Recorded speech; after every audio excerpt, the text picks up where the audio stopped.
은혜 받으실 하나님 말씀은 사도행전 3장 1절로 10절입니다. 제가 읽도록 하겠습니다. 제9시 기도 시간에 베드로와 요한이 성전에 올라갈 새 나면서 못 걷게 된 이를 사람들이 메고 오니 이는 성전에 들어가는 사람들에게 구걸하기 위하여 날마다 미문이라는 성전 문에 두는 자라. 그가 베드로와 요한이 성전에 들어가려 함을 보고 구걸하거늘 베드로가 요한과 더불어 주목하여 이르되 우리를 보라 하니 그가 그들에게서 무엇을 얻을까 하여 바라보거늘 베드로가 이르되 은과 금은 내게 없거니와 내게 있는 이것을 네게 주노니 나사렛 예수 그리스도의 이름으로 일어나 걸으라 하고 오른손을 잡아 일으키니 발과 발목이 곧 힘을 얻고 뛰어 서서 걸으며 그들과 함께 성전으로 들어가면서 걷기도 하고 뛰기도 하며 하나님을 찬송하니 모든 백성이 그 걷는 것과 하나님을 찬송함을 보고 그가 본래 성전 미문에 앉아 구걸하던 사람인 줄 알고 그에게 일어난 일로 인하여 심히 놀랍게 여기며 놀라니라. 아멘. 그 오순절 마가의 다락방에서 한 10일 동안 기도에 전념하던 120명의 성도들에게 성령님이 임하십니다. 그 장면이 이제 사도행전 2장 1절에서 4절에 나옵니다. 오순절 날이 이미 이름에 그들이 다 같이 한 곳에 모였더니 홀련히 하늘로부터 급하고 강한 바람 같은 소리가 있어 그들이 앉은 온 집에 가득하며 마치 불의 혀처럼 갈라지는 것들이 그들에게 보여 각 사람 위에 하나씩 임하여 있더니 그들이 다 성령의 충만함을 받고 성령이 말하게 하심을 따라 다른 언어들로 말하기를 시작하니라. 기도 중에 이제 성령님이 각 사람에게 임했고요. 그 중에 이제 한 가지 두드러진 이제 그 모습이 기도하던 사람들이 성령 받고 이제 다른 언어들로 말을 했다. 그러니까 각 나라 방언으로 이제 말을 했다 하는 일은 아주 이제 좀 신기한 일이 벌어졌습니다. 그에 대한 이제 사람들의 반응은 이제 놀람과 당황이었죠. 먼 나라 여러 나라에서 왔는데 자기들이 자기 나라 말로 들리니까 분명히 이제 유대인인데 놀라는 거죠. 당황스럽기도 하고 한편 술에 취했다고 조롱하는 사람들도 있었습니다. 뭐 누가 봐도 좀 제정신이 아닌 것처럼 보이니까요. 그때 이 베드로가 11 사도와 함께 서서 이제 소리 높여 이제 그 사람들 향해서 이제 외치죠. 쉽게 이야기하면 설교를 하는 겁니다. 그의 설교의 요지는 자기들이 술에 취한 것이 아니라 성령을 받았다는 겁니다. 성령. 구약 성경 요엘서의 예언이 성취된 것이고 그래서 이제 누구든지 예수를 믿게 되면 구원을 받는다. 그리고 예수님의 십자가 죽음과 부활과 승천을 계속해서 이제 이어 설교합니다. 그리고 유대인 너희들이 십자가에 못 박은 예수, 그 예수를 하나님이 살리셨고 또 주와 그리스도가 되게 하셨다라고 선포합니다. 이 베드로의 설교에 마음이 찔린 유대인들이 우리가 어찌할꼬, 우리가 어떻게 하면 좋습니까? 라고 탄식합니다. 그때 베드로는 그들에게 이제 회개하여 예수 그리스도의 이름으로 세례를 받고 죄 사함을 받으면 성령을 선물로 받게 된다라고 또 선포를 하죠. 베드로의 이 설교에 한 3,000명이 예수 믿는 역사가 일어납니다. 참 놀랍죠. 한번 설교에 3,000명이 회개하고 예수 믿는 역사. 이렇게 해서 예루살렘 초대교회가 시작됩니다. 그런 후 얼마의 시간이 지난지는 잘 모르겠어요. 이게 사도행전 2장과 이제 3장이죠.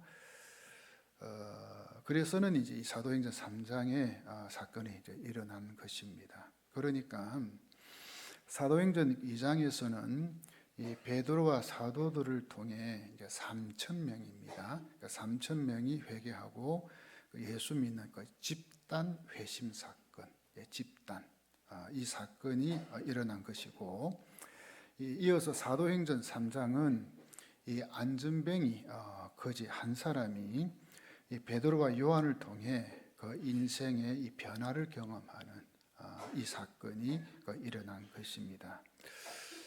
저는 이것을 보며 참 우리 하나님은 이 3천 명에게도 관심이 있으시지만, 그게 아니라 많은 사람이라는 이야기죠. 그러니까 다수. 많은 사람에게도 관심이 있으시지만 또한 아주 보잘것없는 한 사람에게도 관심이 있으시다는 이 사실을 저는 깨닫는 겁니다. 이 안전뱅이 거지 누구도 쳐다보지 않았고 관심조차 주지 않았던 그 한 사람, 우리 하나님은 관심이 있으셨다라는 겁니다. 자, 그러면 오늘 말씀이 우리에게 주는 교훈이 무엇일까? 무엇일까? 자, 우리가 이제 말씀 속으로 들어가 봐야 되겠죠. 이 베드로와 요한이 기도하기 위해 성전에 올라가고 있습니다. 근데 이 성전 문에 태어날 때부터 걷지 못하는 사람이 이제 앉아 있는 거죠. 그 사람들이 그 사람을 날마다 이제 메고 와요. 걷지를 못하니까 아무래도 완전히 이제 하반신 마비 상태겠죠. 전혀 걷지를 못해, 힘이 없으니까 메고 와서는 그 성전 그 미문이라는 그 문 곁에 앉혀놓고 이제 구걸하도록 하는 겁니다. 왜냐하면 딱히 이 사람이 할 게 없어요. 그죠? 이제 먹고 살 게 없으니까 그냥은 이제 성전 왔다 갔다 하는 사람들에게 이제 구걸해서 그거 가지고 이제 먹고 살라고 그냥은 거기 이제 앉혀 놓은 겁니다. 그 사도행전 4장 그 22절에 보면 이 사람의 나이는 40세가 넘었다라고 돼 있어요. 40세. 그러니까 이 사람이 성전 문에서 구걸한 것, 이게 막 꽤 오래되지 않았을까? 뭐 언제부터 했는지 모르겠습니다만은, 그죠? 뭐 그냥은 적어도 뭐 10대 후반부터 하지 않았을까? 우리가 얼마든지 추측할 수 있겠죠. 꽤 오래된 거예요. 그 안전뱅이 거지는 이제 베드로 요한이 성전에 들어가는 것을 이제 보죠. 그러니까는 뭐 자기로 봐서는 하나님 고객이죠, 고객. 그래서 한마디 툭 던집니다. 선생님, 한 푼 주세요. 한 푼 주세요. 베드로 요한은 그 사람을 이제 주목하여 이제 봅니다. 그러니까 이 주목하여 본다 하는 보니까 그냥 슬쩍 보는 게 아니고 이제 빤히 보는 거죠. 관심을 가지고 빤히 보는 거예요. 그러면서 오히려 그 사람에게 우리를 봐, 우리를 보라, 우리를 쳐다봐 라고 말을 합니다. 그 사람은 이 베드로 요한이 이제 적선에 줄 걸 이제 기대하는 눈으로 보는 거죠. 야, 이제 임자 만났다. 오늘 또 한 건 하는구나. 이때 베드로가 이제 그에게 느닷없이 이제 명령을 합니다. 명령. 은과 금은 내게 없거니와 내게 있는 이것을 네게 준다. 내게 있는 것. 그게 뭐죠? 나사렛 예수 그리스도 이름으로 일어나 걸어라. 그리고는 그 사람의 이제 오른손을 잡아 일으켜요. 그런데 신기하게도 그 사람의 발과 발목에 힘이 생겨서 일어나는 거 있죠. 전혀 예기치 못한 일이 벌어진 겁니다. 그러니까 이 사람은 단지 이제 동전 몇 개만 원했잖아요, 그죠? 뭐 이제 쳐다보면서 근데 걷게 된 거예요. 걷게 된 거예요. 그러자 이 사람은 벌떡 일어나서 걷기 시작해요. 그냥 껑충껑충 뛰는 거죠. 여러분, 이때 이 사람의 그 마음, 여러분 아시겠어요? 어떤 마음일까? 그죠? 껑충껑충. 그리고 중요한 것은 하나님을 찬양했다는 거예요. 하나님을. 이 모든 광경을 이제 보고 있던 백성들, 이 사람들이 보고는 이제 놀라워하죠. 놀랍죠. 야, 어떻게 이런 기적이 일어났나? 이제 알아보니까 바로 이 베드로와 요한이라는 사람에 의해서 일어난 기적이라는 거, 이걸 이제 알게 됩니다. 그때 이제 베드로가 그들 향해 예수 그리스도의 십자가 죽음과 부활, 그리고 회개하고 예수를 믿으라고 또 강력하게 선포합니다. 그러니까 이 성령 받은 베드로 입에서 나오는 것은 회개였어요. 너희들 회개해야 돼. 그래 세례 받고 예수 믿어야 돼. 그 사도행전 2장에서 설교 내용과 거의 흡사합니다. 그리하여 약 한 5천 명이 회개하고 예수 믿는 역사가 일어나는 거죠. 그러니 오늘 말씀의 사실은 포인트는 거지 안전뱅이를 나사렛 예수 그리스도 이름으로 이렇게 세우는 것인데, 이것은 그 한 사람을 전인적으로 구원하는 일이었어요. 그죠? 구원. 그러니까 신체적으로 또 영적으로 하나님을 찬미하는 사람 됐으니까. 그것뿐만 아니라 5천 명을 회개시키는, 즉 이 복음을 증가하는 강력한 이 매개체가 바로 이 안전병이 일으키는 기적 사건이라. 그러니까 우리 기독교에 있어서 기적은요, 단순히 기적으로 그치면 안 됩니다. 기적으로. 그걸 통해서 복음이 전해져야 돼요. 예수 믿는 역사가 일어나야 돼요. 아멘이십니까? 그러니 여러분, 이 교회가 이 세상을 향해 줄 수 있는 가장 위대한 선물, 그건 다른 게 아니고 예수 그리스도의 이름, 예수죠. 물론 교회가 다른 것도 줄 수 있겠어요, 그죠? 구제도 할 수 있고 여러 가지로 좋은 일도 할 수 있고 할 수 있지만, 궁극적으로 줄 수 있는 가장 위대한 선물 뭘까요? 예수예요. 예수. 그래서 이 교회는 예수의 이름이 가득한 곳이 돼야 돼요. 다른 게 가득 차면 안 돼요. 다른 게. 예수의 이름이 가득 차야 돼요. 예수의 이름. 이 안전병이 거지에 있어서 이 은과 금, 즉 이 돈이죠. 이 돈 몇 푼은 단지 그 며칠을 살게 할 것밖에 안 돼요. 그죠? 그냥 며칠 동안 아니면 한 끼, 두 끼 먹고 사는 정도, 그거밖에 안 돼요. 하지만 이 예수의 이름은 그의 인생을 송두리째 변화시키는 거 있죠. 예수의 이름. 이 육신의 문제뿐 아니라 영혼의 문제를 해결해 줘요. 이 어떤 삶의 현장, 여러분 생각해 보세요. 다른 사람들은 성전에 그죠? 하나님께 예배 드리러 가고 그래 가는데, 이 사람은 성전에 들어가지도 못해요. 왜? 장애인이기 때문에. 그냥 입구에 앉아서 그 성전에 들어가는 사람 그냥 구걸하는, 정말 뭡니까? 참담하고 어둡고 그런 삶의 현장.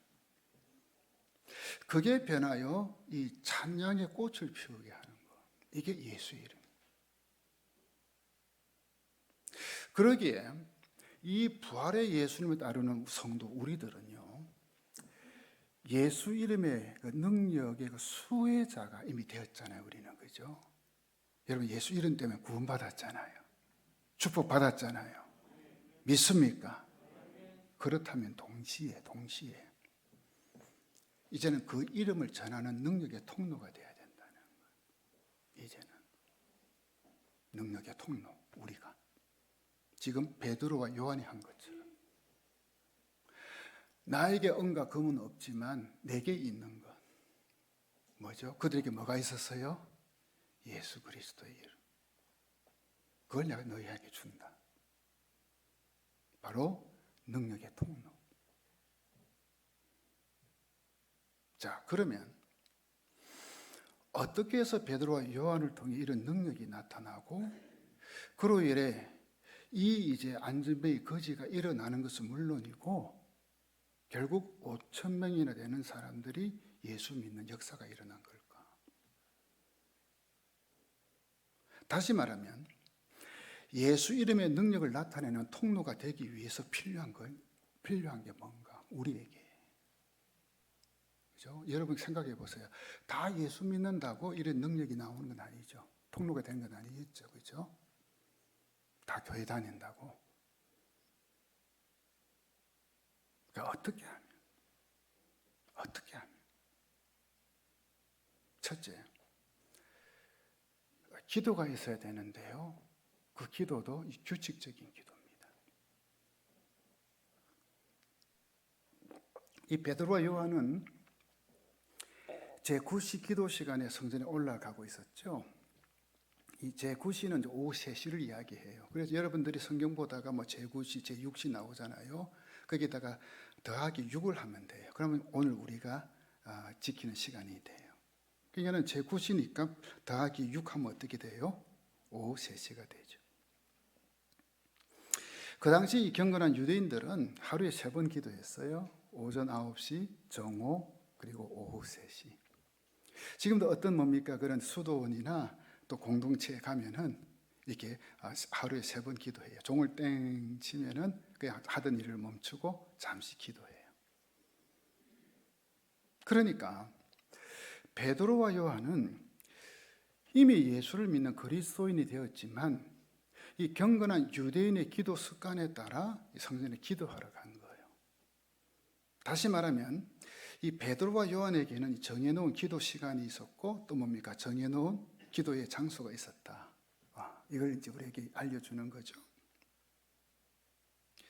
근데요, 이 시간과 장소를 정해놓고 기도하는 이 규칙적으로 이 기도는 능력이 있어요. 그러니까 우리가 뭐 한번 그냥 기도하고 또 필요하다 싶으면 기도하고 아니면 말고 이건 기도가 아니고요. 정말 뭡니까? 규칙적으로. 그것도 뭡니까? 자신의 뭐 가정 이것만 기도하는 게 아니고 정말 내가 은혜 받아서 능력 받아서 정말 내가 주의 일을 하고 싶다. 복음 위에 살고 싶다. 교회를 위해서 정말 성령의 은혜를 구하는 사람. 그 기도의 능력이 나타나는 거예요. 그 기도가 모든 능력의 뿌리가 돼요. 여러분 예수님도 규칙적으로 기도하신 거 아시죠? 그죠? 예수님도. 누가복음 22장 39절이죠. 예수께서 나가서 습관을 따라 갈람산에 가심에 제자들도 따라갔더니 예수님의 그 생애를 보면요, 이 습관 따라 갈람산에 한 번씩 가셨거든요. 뭐하러요? 기도하기 위해서. 그러니까 예수님은 기도하는 습관이 있으셨어요. 규칙적으로. 그래서 이 십자가 고난을 앞두셨을 때도 기도하러 갈람산에 가시는 거 있죠. 딴 데 안 가시고. 그래서 이 기도를 통해 이 고난을 이길 힘을 얻으시는 거예요. 예수님조차도. 이 다니엘도 마찬가지입니다. 우리 잘 알잖아요. 다니엘서 6장 10절이죠. 우리 같이 한번 읽어볼까요? 다니엘서 6장 10절 시작. 다니엘이 이 조서에 왕의 도장이 찍힌 것을 알고도 자기 집에 돌아가서는 윗방에 올라가 예루살렘으로 향한 창문을 열고 전에 하던 대로 하루 3번씩 무릎을 꿇고 기도하며 그의 하나님께 감사하였더라. 자 보세요. 전에 하던 대로 뭡니까? 습관이죠. 규칙이죠. 하루에 몇 번요? 그러니까 유대인들은 구약시대부터 하루에 3번 기도하는 거예요. 그죠? 9시, 정오, 오후 3시. 다니엘이 그랬어요. 그게 그에게 있어 능력이 된 거예요. 그는 이 기도의 능력으로 자신에게 이 다가오는 모든 그 도전들 다 이겨내잖아요. 그죠? 이겨내요. 그러니까 여러분 다니엘서를 보시면 그 우상을 숭배할 수밖에 없는 그런 상황, 강요 결국 이겨내잖아요. 사자굴에 집어넣겠다는 이 위협 또 기도로 이겨내잖아요. 바로 이 규칙적인 기도의 승리. 마틴 루터는 로마 가톨릭과 교황을 상대하며 이 종교 개혁을 단행했습니다. 그죠? 말 그대로 이 계란으로 바위치기예요. 그 당시 교황, 로마 가톨릭 하면 뭡니까? 최고의 권력입니다. 로마 황제도 그 다음입니다. 진짜 뭡니까? 그 맞서서 싸운다는 것은 계란으로 바위치기요. 아예 목숨 걸어놓고 해야 돼요. 물론 매우 바빴죠. 왜요? 그렇게 자신과 몇 명 동지들 해봤자 몇 명 되겠어요? 그 뭡니까? 로마 교황을 상대로 싸우려고 하니까 얼마나 바빠요. 하루 24시간도 모자랄 판이에요. 정말 바쁘죠. 할 일이 한두 가지겠어요?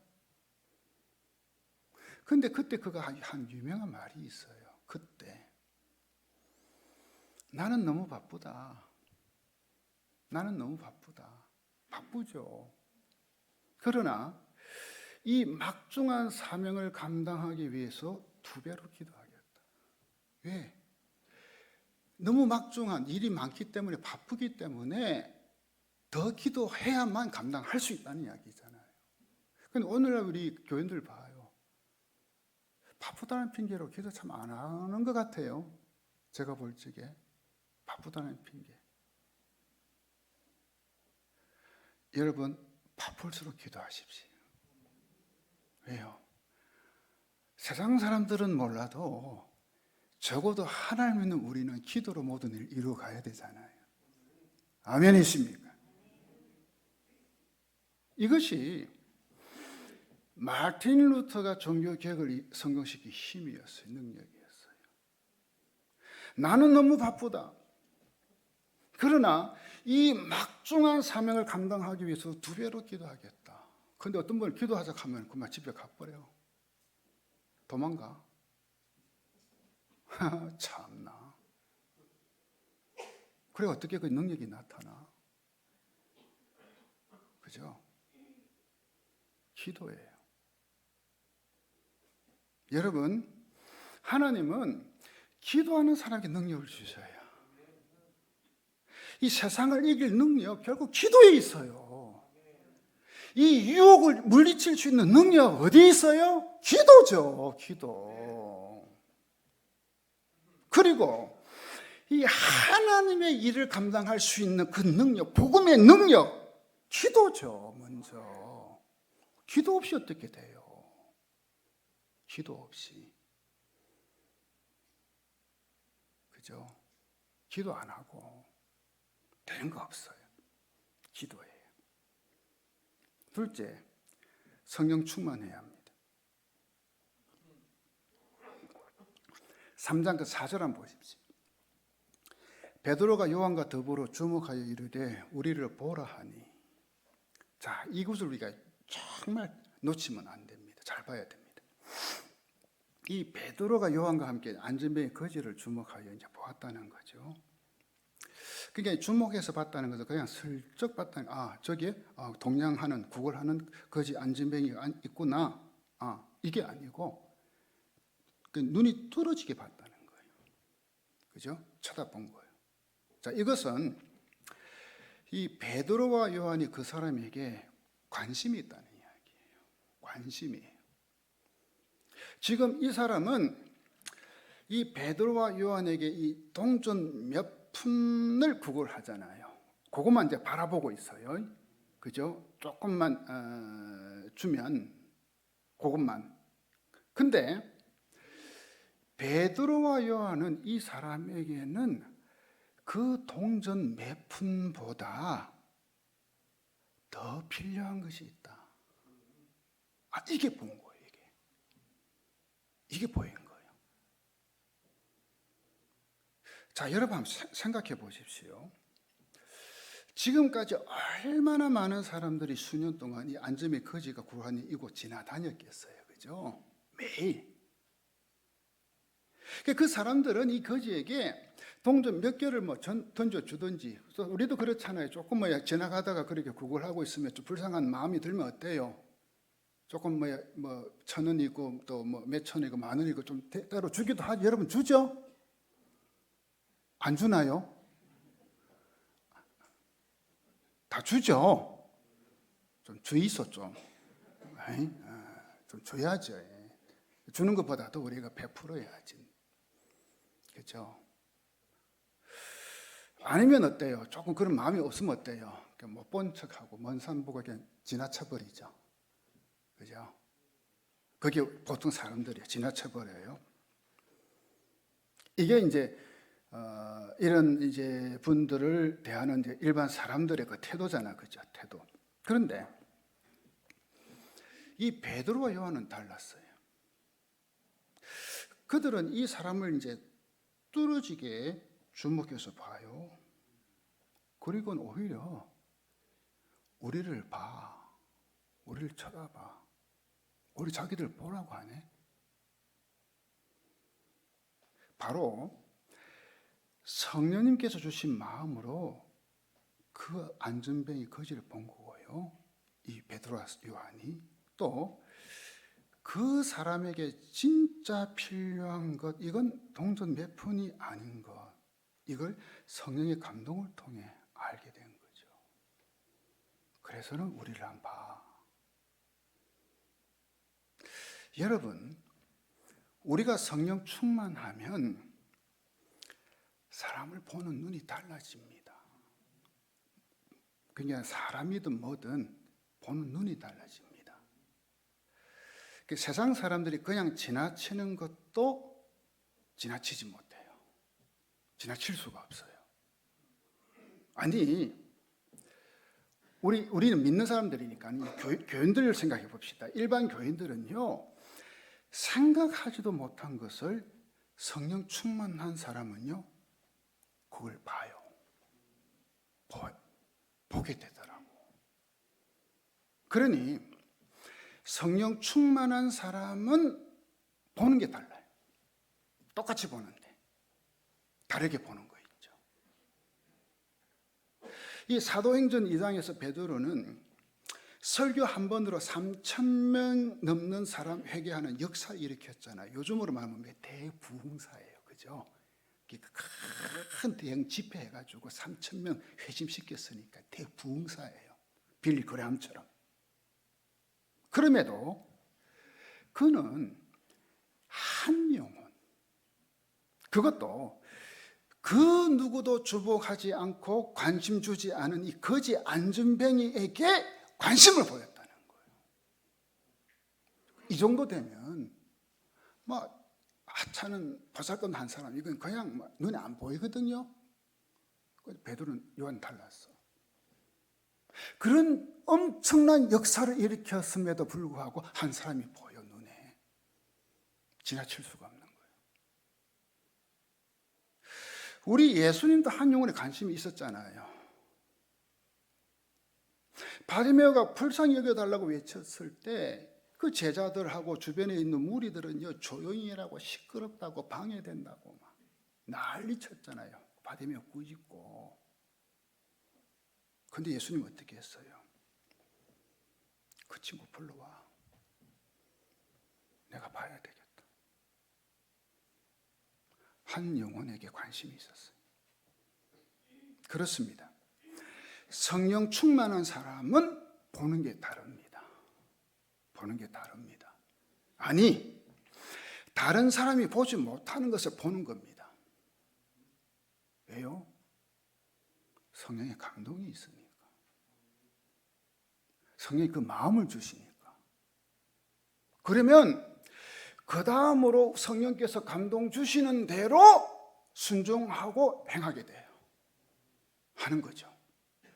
왜? 감동이 있으니까. 우리가 때로는 기도하다 보면 전혀 생각지도 못한 사람이 떠올 때가 있어요. 저도 가끔 그런 경우 있는데 기도하다가 생각지도 않게 어떤 분이 떠올라요. 이상하게 마음에 영적 부담감이 자꾸 생겨, 안 떠나.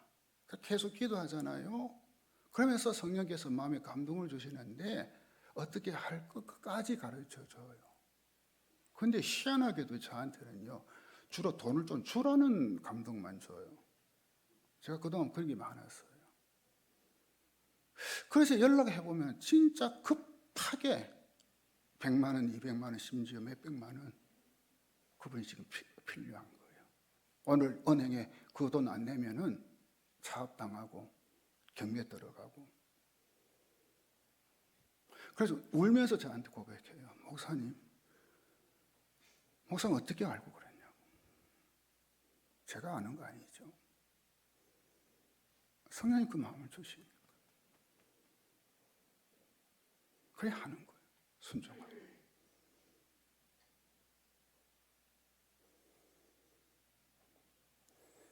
그때 성령님께서 하시는 내가 동력하는 거예요.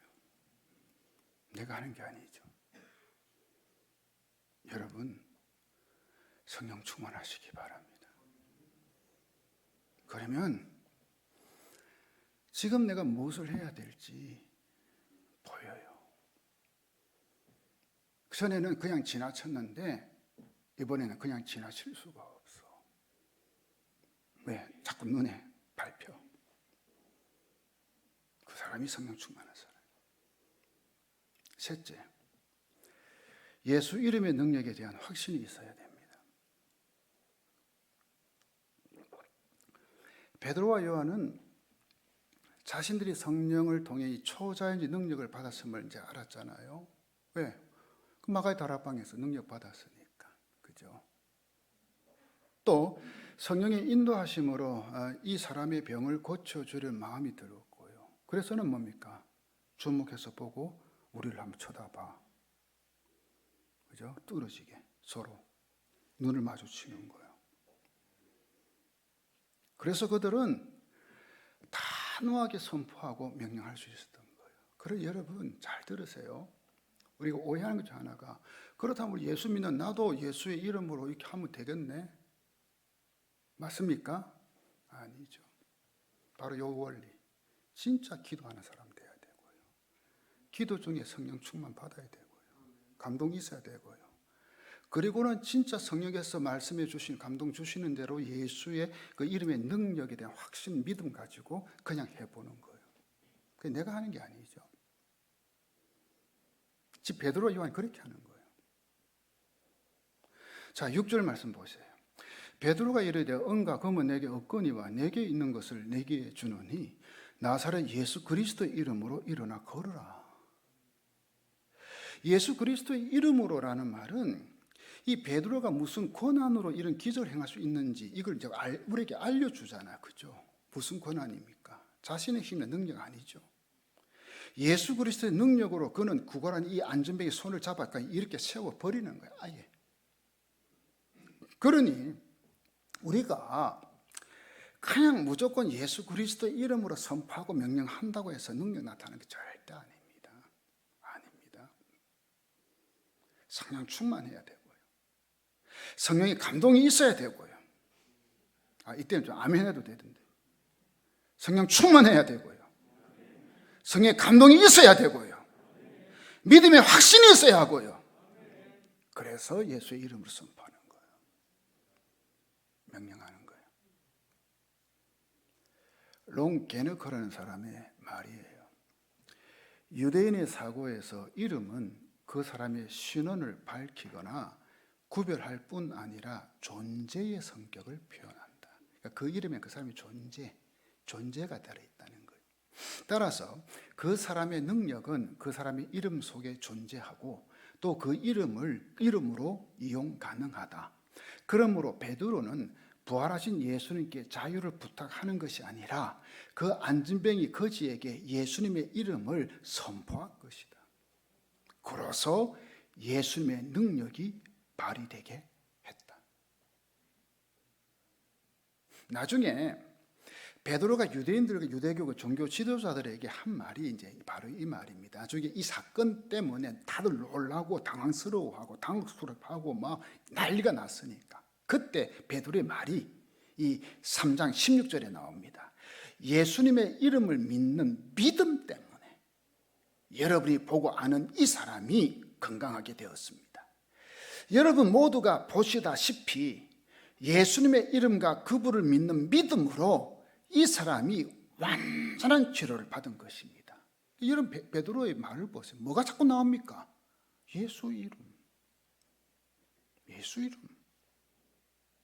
또 4장 10절 보세요. 너희와 모든 이스라엘 백성들은 알라. 너희가 십자가에 못 박고 하나님이 죽은 자 가운데서 살리신 나사렛 예수 그리스도의 이름으로 이 사람이 건강하게 되어 너희 앞에 섰느니라. 내가 한 게 아니라는 거예요. 예수 이름에 능력이 있더라는 이야기예요.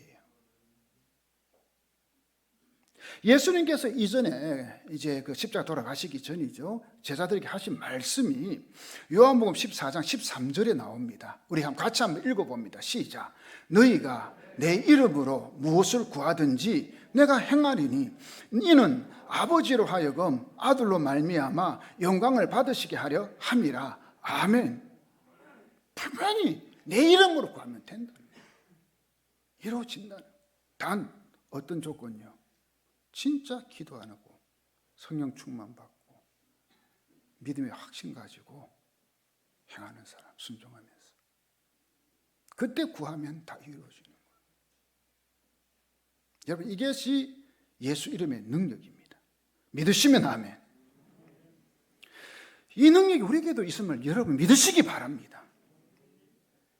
그래서 우리는요, 우리에게 없는 것은 줄 수 없잖아요. 내가 없는데 어떻게 줘요? 하지만 우리에게 있는 것은 줄 수 있잖아요. 우리에게 뭐가 있어요? 예수 그리스도의 이름이 있잖아요. 그러니 우리는 예수 그리스도의 이름을 그냥 주면 돼요. 주면 돼요. 그러므로 교회가 해야 될 일이 무엇인지 여러분 아시겠죠? 이제 예수의 이름을 붙들고 의지해서 예수 이름의 능력을 보이는 것. 이게 교회예요. 교회는 예수의 이름으로 이 치유의 역사, 생명의 역사, 변화의 역사, 이 악한 마귀를 멸하는 역사, 이걸 보여주는 곳. 이게 교회예요. 그런데 여러분, 왜 우리의 삶이 이 말씀처럼 되지 않고 왜 그렇게 무기력합니까? 왜?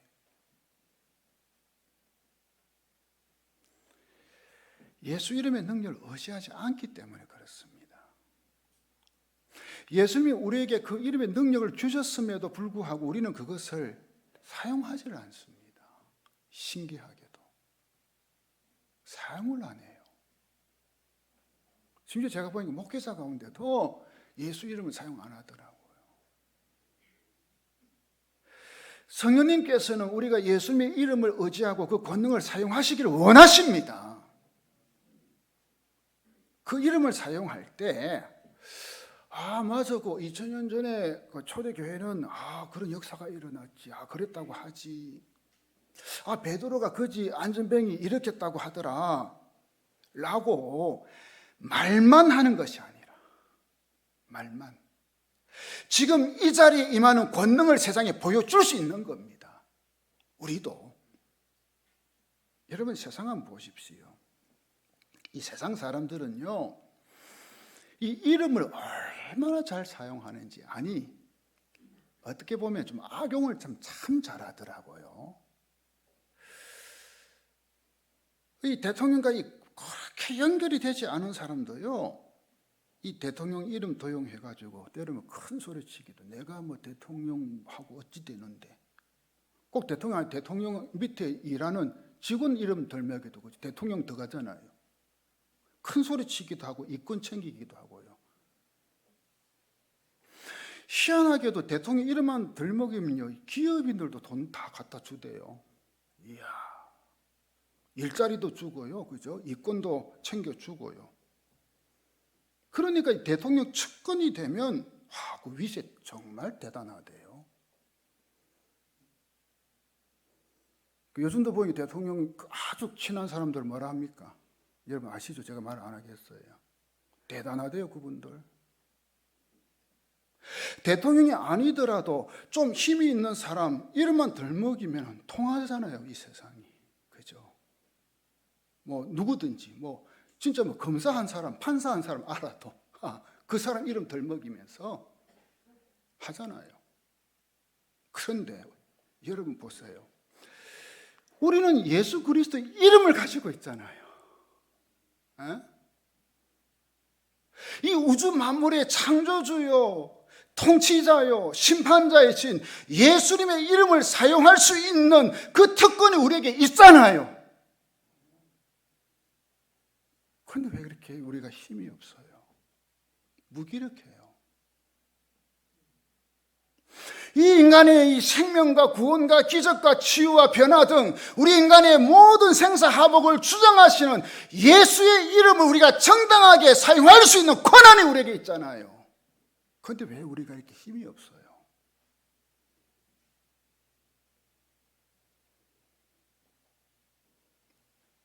사용하지 않으니까, 또 그걸 믿지 않으니까, 그 능력을. 그러니 너무 힘이 없어, 세상 속에서도. 그리고는 뭐 세상 그냥 따라 똑같이 사는 거예요. 똑같이. 그 잭 디어의 책, 그 놀라운 성령의 능력에 나오는 내용입니다. 그가 신학교에 다닐 때는 하나님께서 우리의 필요를 얼마나 그 초자연적인 방법으로 공급하셨는가에 대한 간증하는 일이 흔했다고 합니다. 어느 학생이 이제 전기요금을 내기 위해 139달러 12센트가 필요했는데 어느 누구에게도 이제 이야기하지 않았대요. 근데 요금을 내야 할 그 시간에 딱 맞는 액수의 돈이 도착했다는 간증. 그때는 이런 간증들을 종종 들었다고 해요. 그리고 많은 그리스도인들이 하나님께서 그와 같은 경제적인 상황에서 이 초자연적 방법으로 역사하신다는 거, 이걸 믿는 데는 그렇게 어려움을 느끼지 않았다. 그 당시 그렇게 이야기를 해요. 그런데 하나님께서 이제 뭐 이 척추, 사람 척추죠. 척추를 곧게 하실 수 있다거나 누군가의 몸을 화학적으로 조절하셔서 그들의 당뇨병을 고칠 수 있다는 것, 이것을 믿는 것은 왜 그렇게 어려운지 모르겠다. 반문하는 거 있죠.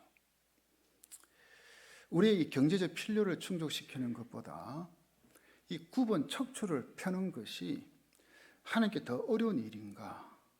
잭 디어는 이 책에서 독자들에게 반문하는 겁니다. 여러분의 생각은 어떻습니까?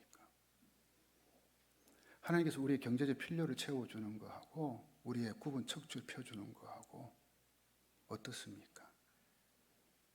굽은 척추 펴주는 게 더 어렵습니까? 하나님께? 어떻게 생각합니까? 물론 아니죠, 그죠? 우리는 종종 믿음에 따라 우리의 경제의 필요를 위해서는 기도해요. 그런데 우리의 신체적인 필요에 대해서는 기도는 하지만 어쩌면 믿음에 따라 기도하지는 않지 않나. 믿음에 따라 기도하죠. 그냥 기도하는 거죠. 왜? 기도는 해야 되니까. 믿음 없이. 만약 하나님께서 신약 시대의 믿음에 따라 치유를 행하셨다면 왜 오늘날에는 믿음에 따라 치료하시지 않겠는가? 라고 이 잭 디어는 우리가 오히려 반문하는 겁니다. 이분의 말입니다. 나는 오늘날 치유의 역사가 부족한 곳의 문제는 하나님의 능력에 있는 것이 아니라 오히려 하나님의 치유하심에 대한 교회의 믿음에 있다고 믿는다. 왜? 하나님께서는 어떤 일이든지 같잖아요. 동일하잖아요. 문제는 뭐죠? 하나님께 문제가 있는, 능력에 문제 있는 게 아니고 우리에게, 우리 믿음에 문제가 있는 거죠. 무소유로 여러 곳을 다니며 전도하는 그 걸식 성단이라고, 이 이제 단체 수도회를 창설한 분이 그 유명한 성 프란시스코 이분입니다. 이분이 이제 이 단체를 이제 승인받기 위해 교황을 찾아갔어요.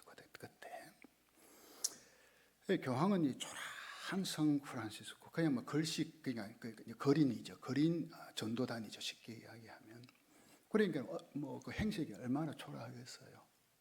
그 프란시스코의 그 행색, 그리고 그가 하고자 하는 일이 정말 한심하고 불쌍해 보였던 거죠.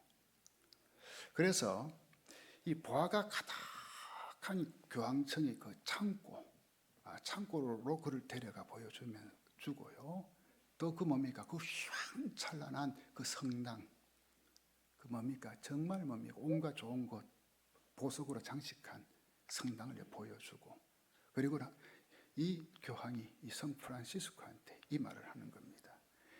이제 우리는 더 이상 은과 금은 내게 없다는 아쉬운 말을 할 필요가 없게 되었어. 보세요. 우리는 이렇게 많아. 금은 보화 많아. 자랑했어요. 그렇게 거지처럼 다니면서 전도하지 말라는 거예요. 안 통한다는 거죠. 그러자 성 프란시스코가 조용히 대답합니다. 교황님, 그렇군요. 하지만 그 때문에 더 이상 나사렛 예수 그리스도의 이름으로 걸어라 라고 담대히 외칠 수도 없게 되었네요. 저는 이 이야기를 대하며 오늘 한국교회를 생각해 봤습니다. 우리 한국교회는 어떤가? 너무 외형만 자랑하지 않나? 또 교인들의 구성이어서 사회적으로 잘 나가는 사람들이 우리 교회는 이렇게 있다. 우리 교회 시설은 이렇다. 그리고 한국교회 목회자들과 성도들은 어떤가? 의식 속에. 잘은 모르겠어야지만 제가 잘못 봤는지 모르겠으면 한국교회마다 이제는 모든 일들을 돈으로 하려고 하는 것 같아요. 돈으로. 은과 금으로. 그러니 나사렛 예수 그리스도의 이름의 능력이 나타나지가 않아. 다 돈으로 하려고 하는 것 같아. 안 그런 교회도 많지만, 여러분, 돈이 없어서 불행하십니까? 돈이 없어서? 가진 것이 없어서 다른 사람을 도울 수 없습니까? 배우지 못해서, 나이가 많아서 할 수 없습니까? 나는 배운 것도 없고 나이도 많고. 그것은 예수 이름의 능력을 모르기 때문에 하는 말입니다. 예수 이름의 능력을 모르기 때문에. 하나님은 돈이 없어서 하려던 것을 못하신 적이 없는 분이십니다. 돈이 없어서. 문제는 예수 이름의 능력에 대한 믿음의 확신이 없는 거죠. 이게 문제죠. 사랑하는 성도 여러분, 교회는 죽어가는 영혼의 이 손을 잡아 일으켜 세우는 곳이 되어야 됩니다. 그런 사람들의 손을 잡아 일으켜 세우는 것. 교회는 낙심과 절망에 빠져 허덕이는 자의 손을 잡아 일으켜 세우는 곳이 되어야 돼요. 그게 교회예요. 교회는 베드로와 요한처럼 이 거지 안전뱅이의 손을 잡아 일으켜 세운 것처럼 예수 이름의 능력으로 이 세상을 일으켜 세우는 곳. 그게 교회고 예수 믿는 사람이에요. 바로 예수 이름의 능력을 보여주는 교회. 예수 이름의 능력을 세상에 보여주는 성도가 되어야 하는 겁니다. 나에게 은과 금 없어도 내게 있는 것. 나사렛 예수 그리스도의 이름이 있으면 되잖아요. 그러면 되잖아요. 그래서 정말 우리의 일상의 하루하루의 그 생활 삶 속에서 여러분은 얼마나 이 예수 이름의 능력 사용하십니까? 예수 이름의 능력. 그리고 그 이름의 능력이 얼마나 나타납니까? 여러분의 삶 가운데. 그 이름의 능력이. 기도하겠습니다.